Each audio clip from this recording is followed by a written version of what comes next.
materi, Ibu akan bacakan tentang tujuan dari pembelajaran hari ini. Jadi tujuan pembelajaran hari ini yaitu meliputi mengidentifikasi. Salah satunya mengidentifikasi unsur-unsur dari teks hikayat, yaitu ada unsur intrinsik dan juga ada unsur ekstrinsik. Dan juga ada kebahasaan. Jadi kebahasaan yang harus kalian pelajari nanti ketika membuat ataupun menganalisis teks hikayat. Jadi dalam kebahasaan tersebut menggunakan bahasa yang baku ataupun bahasa yang mudah dimengerti. Bahasa yang mudah dimengerti di sini maksudnya yaitu menggunakan bahasa Indonesia yang baik dan benar. Jadi setelah itu Ibu akan menjelaskan tentang definisi ataupun pengertian dari teks hikayat. Di sini ada teks hikayat yaitu prosa lama Melayu berisi cerita, undang-undang atau silsilah yang bersifat relaan, keagamaan, historis atau gabungan dari sifat-sifat tersebut. Jadi di sini Ibu jelaskan kembali, hikayat di sini menjelaskan tentang kesultanan ataupun kerajaan. Ibu akan memberikan contoh-contoh hikayat, yaitu yang pertama ada hikayat 1001 malam, yang kedua ada hikayat Sri, yang ketiga ada hikayat Si Kancil, dan yang keempat ada hikayat Bunga Kamboja. Di sini juga Ibu akan terangkan salah satu dari hikayat Hang Tuah. Jadi dari hikayat Hang Tuah ini menceritakan tentang laksamana ataupun legendaris dari Malaka yang bijaksana. Jadi anak-anak belum tahu ya ini ya, belum pernah baca. Oke. Dari hal ini Ibu akan memberikan kalian pertanyaan. Jadi di sini yang bisa menjawab angkat tangan ya. Ya. Oke, yang pertanyaan pertama yaitu menurut kalian mengapa cerita kuno ini masih penting untuk kita pelajari sampai sekarang? Ada yang bisa menjawab? Saya, Bu. Ya, Dimas silakan. Ini, Bu, mengandung nilai-nilai sejarah dan budaya, Bu. Betul sekali. Tepuk tangan untuk Dimas. Mengandung nilai-nilai sejarah. Di sini, kenapa cerita sejarah harus tetap dilestarikan ataupun tetap dibaca meskipun sudah pada zamannya sekarang? Nilai-nilai ini bersifat universal, artinya yaitu menyeluruh. Bisa dipahami menyeluruh itu maksudnya keseluruhan ya.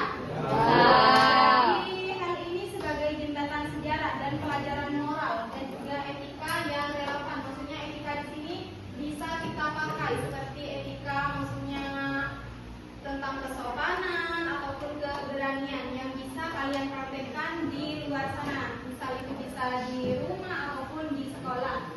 Jadi hal-hal tersebut sangat berguna untuk kalian dan juga untuk kita semua tentunya. Jadi mempelajari hal-hal ataupun tetap membaca hikayat kuno itu sangat penting. Jadi bisa dipahami anak-anak?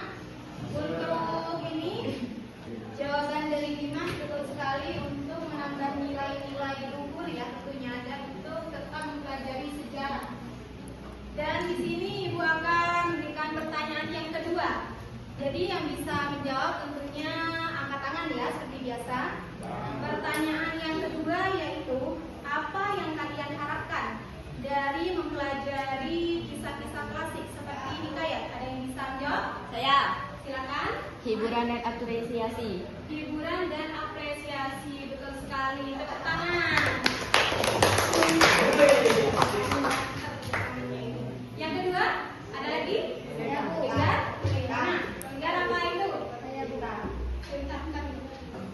Ada lagi yang bisa menjawab? Saya, Bu. Silakan, Nida. Pengembangan karakter. Pengembangan karakter, betul sekali. Tepuk tangan dulu. Kalian semangat biar tidak masuk. Yang ketiga, ada lagi? Enggar? Pelestarian budaya dan sejarah. Pelestarian budaya. Tepuk tangan lagi. Yang keempat, ada? Ada. Apa? Pembangkit semangat. Pembangkit semangat. Semangat sekali. Tepuk tangan. Ada lagi? Ya. Nilai-nilai kehidupan. Nilai-nilai kehidupan. Jadi bisa ditentukan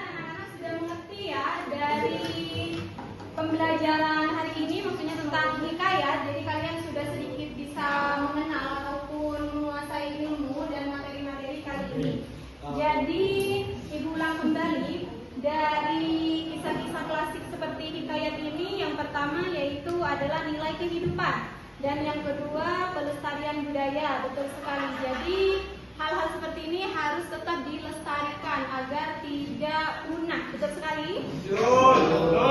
Oke, yang nomor 3 yaitu pengembangan karakter. Pengembangan karakter seperti apa? Contohnya kedisiplinan, ketekunan, kesopanan, dan keberanian. Betul. Yang keempat ada hiburan tadi. Hiburan di sini yaitu sebagai hiburan kalian ketika membaca hikayat. Jadi hiburan di sini kan ada hikayat akan menjelaskan tentang misal sendok ajaib ataupun kesaktian-kesaktian yang lain. Dari hal situ kalian kan bisa berangan-angan, oh kok sendok ini bisa terbang, sendok ini bisa membuat sesuatu. Jadi kan sudah bisa berangan-angan yang tidak logis, maksudnya tidak masuk akal, tapi itu bisa menghibur kalian. Ya, bisa dimengerti ya. Dan yang kelima sebagai pembangkit semangat, yaitu sebagai motivasi. Jadi dari tes hikayat di sini jadikan motivasi ataupun pelajaran. Hal-hal yang ada pada tes hikayat tersebut terdapat pesan moral. Jadi pesan moral yang kalian dapatkan dari tes hikayat tersebut harus dilakukan ataupun dipraktekkan sehingga itu bernilai positif. Bisa dimengerti? Terakhir di sini Ibu akan memberikan kalian tugas tentunya.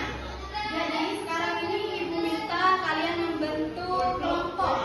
Dari kelompok tersebut ada 2 ataupun 3 kelompok. Masing-masing kelompok bisa terdiri dari 5 ataupun 6 orang. Dipersilakan dari sekarang membentuk kelompok. Silakan anak-anak. Bisa ini balik ke belakang. Jadi ada berapa kelompok di sini? Bisa dibuat 4, tidak apa-apa. Mau 4 aja ya? 4 aja ya? Oke, tidak apa-apa. Coba-coba 4. Ibu akan membagikan tes hikayat yang harus kalian analisis. Baik analisis dari tes apapun unsur intuisi dari tes hikayat tersebut, hingga kaidah kebahasaan. Yang terakhir tentunya harus ada pesan moral dari tes hikayat tersebut. Jadi bisa dipahami ya, dari unsur tes hikayat yang tadi dijelaskan, kalian bisa menerapkan ataupun bisa mengidentifikasinya. Di sini Ibu akan bagikan materinya. Di sini.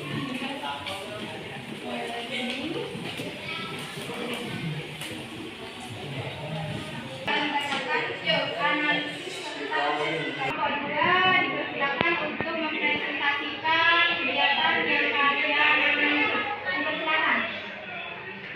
Dimas sama Ayu. Ya.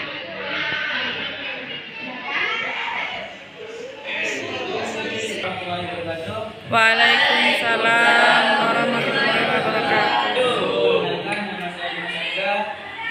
Perkenalkan, nama saya Rumah. Di sini saya akan menjelaskan analisis teks hikayat. Pertama, Bisa dipahami anak-anak dari kesimpulan tentang dunia kemudian ya. Ini tadi yang dibacakan oleh Dimas dan Hairul. Pesan moral yang ingin disampaikan penulis ini yaitu berisi tentang bunga kemuning yang menepati janjinya kepada ayahandanya untuk menjaga di sini yaitu menjaga mahkota yang ada di kerajaan. Jadi di sini yang hanya menjaga mahkotanya hanya putri kemuning, sedangkan saudaranya yang 9 itu melalaikan diri ya. Jadi bisa disimpulkan kembali juga di sini juga ada nilai sosial ataupun ketidakadilan dan diskriminasi, perlakuan tidak adil. Putri kuning diperlakukan berbeda, tidak disukai, disuruh melayani oleh saudara-saudaranya. Tapi saudara-saudaranya di sini juga menginginkan mahkota, namun tidak ikut menjaganya. Betul begitu? betul.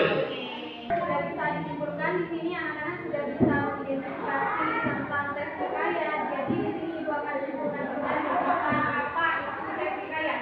Di sini bisa dijelaskan tes hikayat adalah tes ataupun proses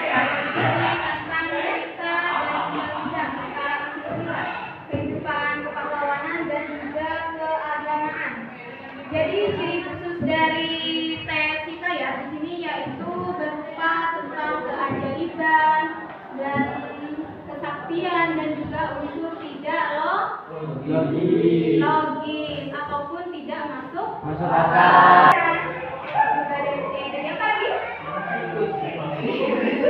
Berubah jadi tikus, berubah jadi singa, bisa ya kayak gitu pokoknya. Jadi dari tes hikayat tersebut adalah tes yang tidak masuk akal ataupun tes yang mengandung unsur keajaiban. Jadi bedanya